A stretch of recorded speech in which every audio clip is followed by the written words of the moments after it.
You know, one of the things about this Mandela effect is,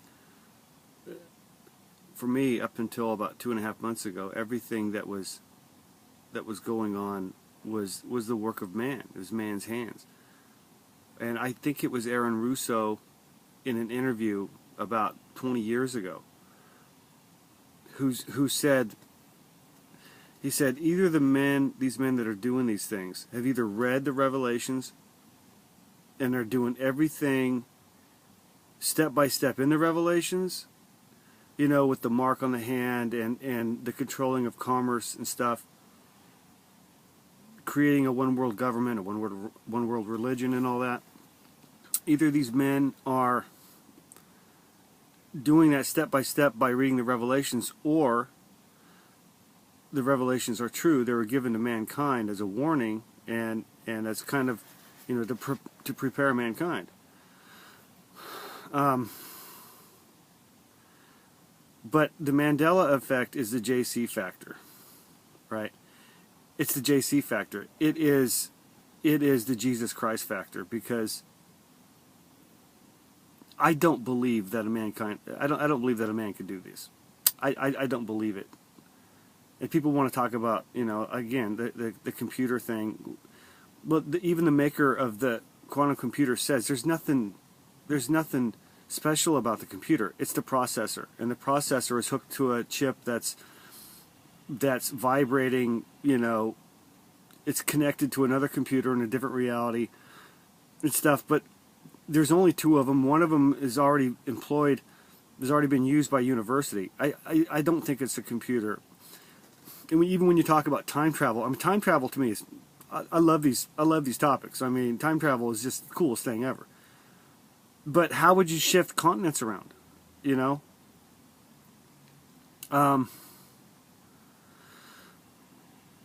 so anything that has to do with like the terrestrial time change, it doesn't make any sense, because if you change the time would be always changed for everybody. And when you entered the world, as well as me, then everything that we would have known would have changed also. We wouldn't know anything different.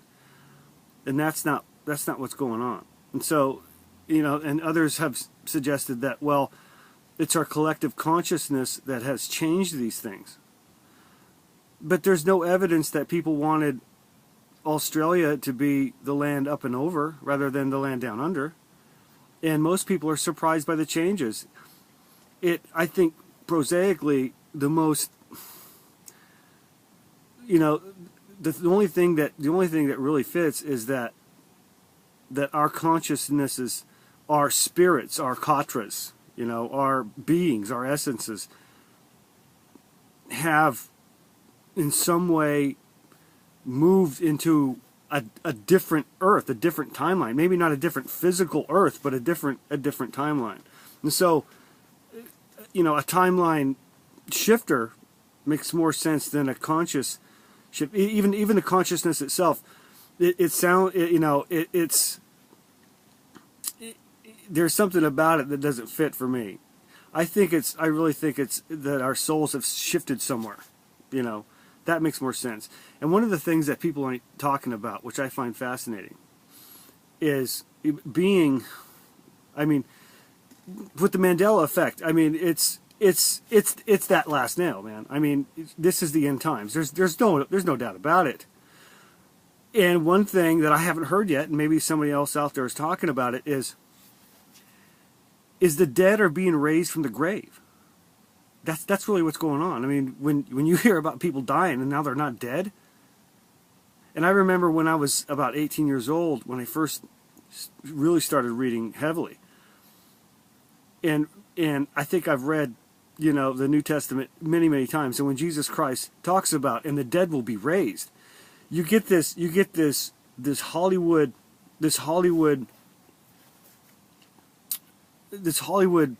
picture in your head of like the Night of the Living Dead or something. But when you understand it for what it is, the dead are being raised.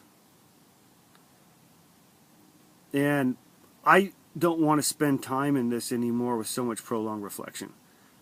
I don't.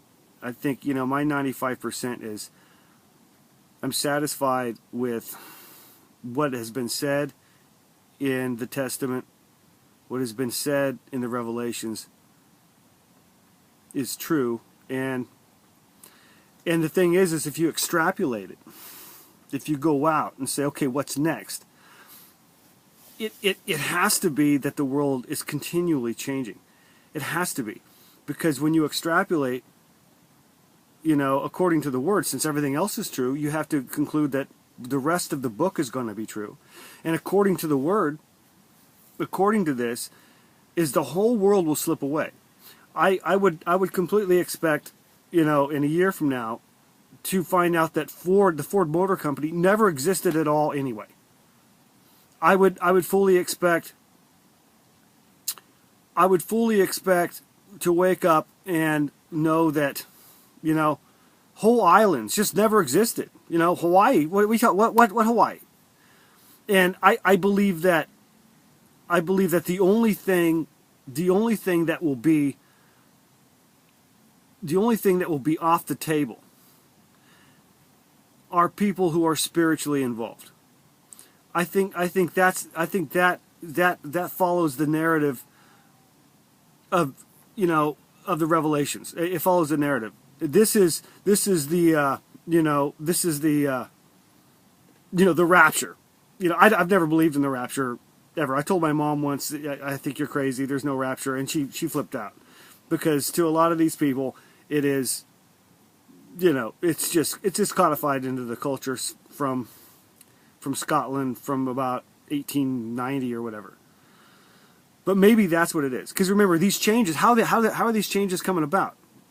In a twinkling of an eye, right? I mean, that's what it says. That these, Jesus Christ said, when you see this happen, when you see these changes, you will be amazed. And he says, and at that time, then you'll believe. So, I don't know. I'm going to keep this around so that I can watch it maybe a year from now. And but for me, my resolve is that, you know what, I'm not going to spend too much. It's fascinating to think about. It's fascinating to think that somebody could make a machine that would do this. And whether it's CERN or a quantum computer or whatever, I think the bottom line is that it's following the narrative of the New Testament and the Revelations. Just, word for word. The dead are being raised. Hey, it's Miller time. The dead are being raised, and I have no idea. Let me see you later. Peace.